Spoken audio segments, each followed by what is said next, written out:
Alors regardez à quel point ça peut être puissant. Pour mettre de la couleur. Je vais reprendre le cal d'arrière-plan, le dupliquer, le mettre au-dessus de tout, en mode couleur. Et on a la couleur qui est transférée, vous avez un dessin colorisé.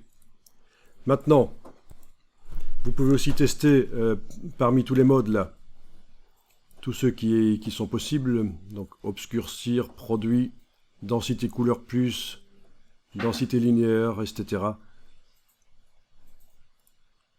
Et chaque fois, regardez ce que ça donne. Je vais peut-être zoomer un peu ici pour qu'on voit mieux. Voilà.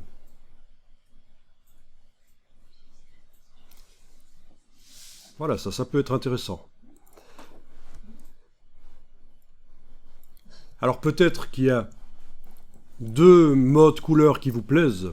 Vous aimez peut-être lumière linéaire, et puis il y avait un truc là qui vous plaisait pas mal aussi, genre exclusion. Mais rien n'interdit de faire deux fichiers Photoshop avec ces deux modes couleurs, et puis de les mélanger dans un troisième fichier Photoshop avec un masque de fusion. Là, ça devient vraiment de la création.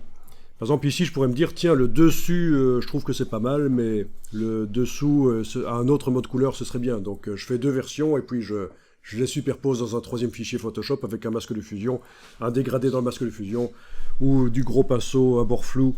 Enfin, vous voyez, ça, vous connaissez, à faire un mélange de photos grâce au masque de fusion.